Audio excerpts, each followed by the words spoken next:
Kamera, roll, and action. Bismillahirrahmanirrahim. Muhayyikum tahiyatan islamiyah, tahiyatan min ahlil jannah, khairu tahiyatan yassalam. Assalamualaikum warahmatullahi wabarakatuh. Innalhamdulillah, amma ba'du. Selamat datang, welcome di hari ke-10 program 30 hari 30 kisah bersama Haytham Production.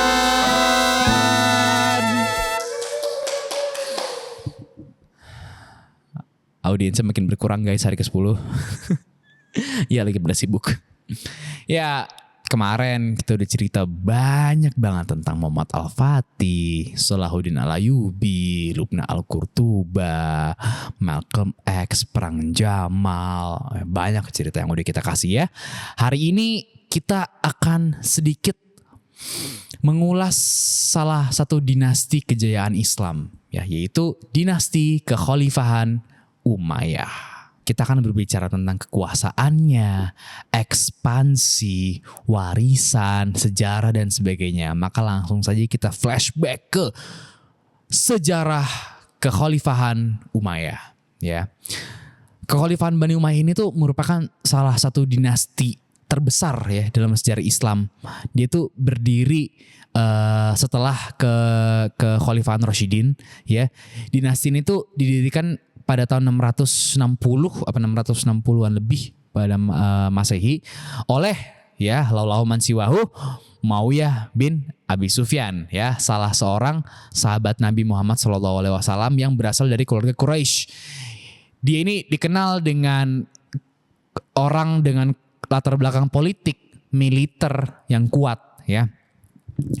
Keberadaan kekhalifahan Umayyah ini itu apa ya?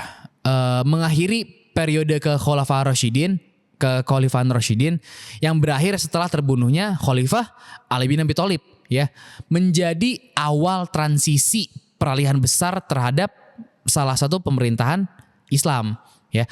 Proses berdirinya kekhalifahan Umayyah ini itu bermula dari ketegangan politik, ya, setelah peristiwa perang Siffin antara pasukan Khalifah Ali dan pasukan Muawiyah, ya.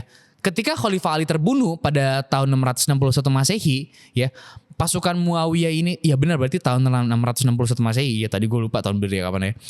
Pasukan Muawiyah ini tuh memenangkan pertempuran tersebut, lalu dia berhasil menguasai kota Damaskus, kemudian menjadi ibu kota dan kekhalifahan Umayyah, ya, sebagai pemimpin yang bijaksana yang tegas, ya. Akhirnya Muawiyah ini mengambil keputusan untuk mengkonsolidasi kekuasaannya dan membentuk dinasti baru yang didominasi oleh keluarga Umayyah.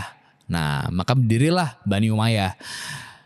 Sebuah langkah yang akan membawa perubahan besar dalam sejarah politik dan pemerintahan Islam waktu itu. Pendirian kekhalifahan Umayyah bukan hanya sekedar peralihan kekuasaan politik, ya, tetapi juga membawa perubahan signifikan dalam struktur pemerintahan, ekonomi, dan budaya-budaya di dunia Islam. Nah, Muawiyah bin Abi Sufyan itu memanfaatkan kekuatan administratif dan organisasi yang ia punya yang sudah ada nih untuk memperluas wilayah dan memperkuat pemerintahannya, membuka jalan bagi kekhalifahan ini untuk berkembang pesat ke depannya gitu. Nah, ekspansi kekhalifahan Bani Umayyah ini itu tuh dipenuhi dengan pembangunan infrastruktur, ya. Dia dikenal ekspansinya ini tuh luas banget.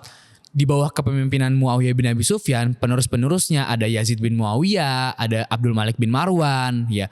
Wilayah kekuasaannya itu tembus ke daerah Timur Tengah sampai Afrika Utara, kembali ke Spanyol, terus sebagian besar ada wilayah Asia Tengah, memperluas kekuasaan kekhalifahan Umayyah. Tidak hanya mendapatkan tidak hanya mendapatkan kekayaan dan sumber daya yang lebih besar, ya, tetapi juga menyebarkan pengaruh-pengaruh Islam ke wilayah yang lebih besar untuk dijajah. Nah, salah satu pencapaian terbesar kekhalifahan ini ya adalah pembangunan infrastruktur yang mendalam di berbagai wilayah, ya. Ke depan di kepemimpinannya Abdul Malik bin Marwan, ya, Khalifah Umayyah ini tuh melakukan reformasi yang gede banget, besar banget dalam sistem administrasi. Memperkenalkan mata uang baru yang digunakan di seluruh wilayah kekhalifahan, ya, membangun jejaring jalan raya yang menghubungkan antar kota-kota penting di dunia Islam. Infrastruktur yang kuat mendukung perdagangan, ya, penyebaran ilmu pengetahuan, jalur ekonomi, stabilitas politik. Kekhalifahan ini tuh dikenal dengan pembangunan infrastruktur masjid yang besar-besar, pusat ibadah, madrasah, pendidikan.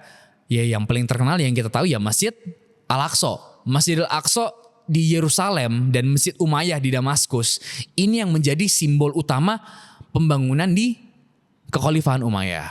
Nah,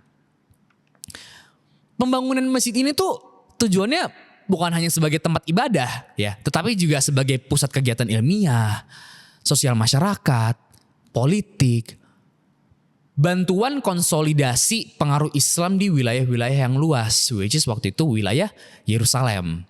Nah, pengaruh dan warisan Kekhalifahan Umayyah dalam sejarah Islam itu, meskipun Kekhalifahan Umayyah ini tuh mengalami obstacles, tantangan tuh banyak banget. Ada ketidakpuasan dari beberapa kelompok Syiah, kelompok Khawarij yang kemarin ingat, ya. Dinasti ini tuh meninggalkan warisan yang sangat besar dalam sejarah Islam, ya.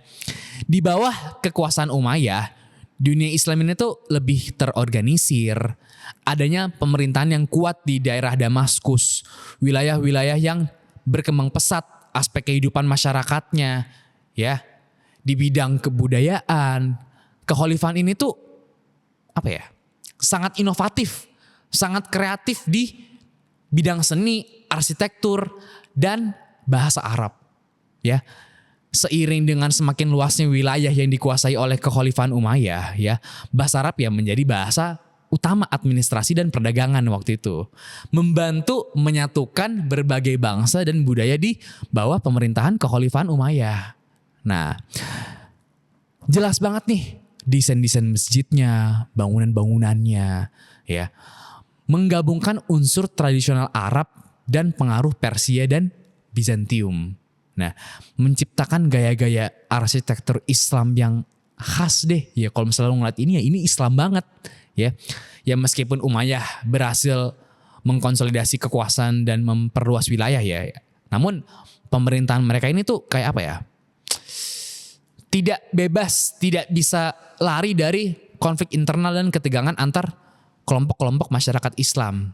Nah, ketidakpuasan terhadap pemerintahan Umayyah akhirnya berujung pada pemberontakan besar-besaran yang dikenal sebagai Revolusi Abbasiyah pada tahun 705 Masehi. Nah, Kekhalifahan Umayyah ini akhirnya runtuh dan digantikan oleh Kekhalifahan dinasti Abbasiyah.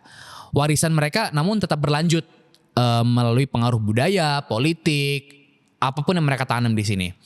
Banyak sistem yang dikenalkan oleh Kekhalifahan Umayyah seperti sistem mata uang, administrasi yang efisien, jaringan perdagangan terus digunakan, diperluas oleh penerus-penerus mereka, termasuk dinasti Abbasiyah dan Ottoman Empire, ya. Warisan itu tuh tidak berhenti, ya, walaupun sudah runtuh tetapi masih ada nilai-nilai positif yang dibawa oleh Kekhalifahan Umayyah. Gimana menurut kalian? Banyak anak muda tuh yang nanya tuh kayak, kalau misalnya bisa balik ke masa lalu, pengen balik kemana sih? Ya, kalau gue sendiri, gue jawab satu, gue akan ingin kembali ke Islamic Golden Age, di mana gue melihat dinasti umat Islam itu sedang berjaya, ya. Gue pengen menjadi saksi di peristiwa tersebut. Kalau kalian mau kemana nih? Kalau misalnya bisa travel back in time, ya, silakan komen di bawah. Jangan lupa like, comment, share, and subscribe video ini. Jangan lupa follow Hatem Production for our production house.